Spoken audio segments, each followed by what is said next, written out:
முக்கிய செய்தியாக பார்த்து வருகிறோம்.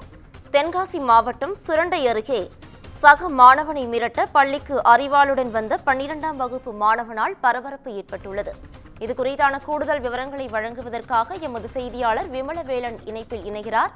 விமலவேலன், வணக்கம். அந்த மாணவன் குறித்து ஏதேனும் நடவடிக்கை எடுக்கப்பட்டுள்ளதா? இது குறித்தான கூடுதல் விவரங்களை பதிவு பண்ணலாம். வணக்கம் பவித்ரா. தென்காசி மாவட்டம் சுரண்டை அடுத்த சேந்தமரம் என்ற பகுதியில் உள்ள வெள்ளாளம்குளம் அரசு மேல்நிலைப்பள்ளி செயல்பட்டு வருகிறது. இந்த பள்ளியில அதன் சுற்றுவட்டார பகுதியைச் சேர்ந்த ஏராளமான மாணவ மாணவிகள் தற்போது பயின்று வருகின்றனர். இதுல +2 படிக்கும் மாணவன் ஒருவன் சம்பவத்தன்று தன்னுடைய சக மாணவனை விளையாட்டாக தலையில் தட்டியுள்ளான்.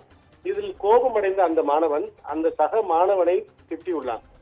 அதன் பின்னர் உடன் இருந்த மாணவர்கள் அவர்களை சமாதானப்படுத்தி அமைதிப்படுத்தினர். ஆனாலும் தன்னை தலையில் எடுத்து தட்டிய மாணவன் மீது அந்த மாணவன் தொடர்ந்து ஆத்திரத்தில் இருந்து கொண்டிருந்தான். இதனைத் தொடர்ந்து அந்த மாணவன் நேற்று புத்தக பைக்குள் அறிவாளை மறைத்து வைத்துக் கொண்டு வந்ததாக கூறப்படுகிறது. பின்னர் பள்ளி முடிந்து வெளியே சென்ற போது தனது தலையில் தட்டிய அந்த சக மாணவனை அவன் கொண்டு வந்திருந்த அந்த அறிவாளை காட்டி மிரட்டியதாகவும் கூறப்படுகிறது. இதனை கண்டு அதிர்ச்சி அடைந்த சக மாணவர்கள் ஆசிரியரிடம் தகவலை தெரிவிக்கவே அவர்கள் விரைந்து வந்து அந்த மாணவனை கண்டித்தனர். மேலும் இது குறித்து உடனடியாக சேந்தமரம் போலீசாருக்கும் தகவல் தெரிவித்தனர். தகவல் அறிந்த போலீசார் சம்பவ இடத்திற்கு விரைந்து வந்து மாணவர்களை அழைத்து விசாரணை மேற்கொண்டனர். மேலும் இது சம்பவம் குறித்து அறிவாள் கொண்டு வந்திருந்த அந்த மாணவன் மீது தற்போது போலீசார் வழக்கு பதிவு செய்து விசாரித்து வருகின்றனர். பவித்ரா,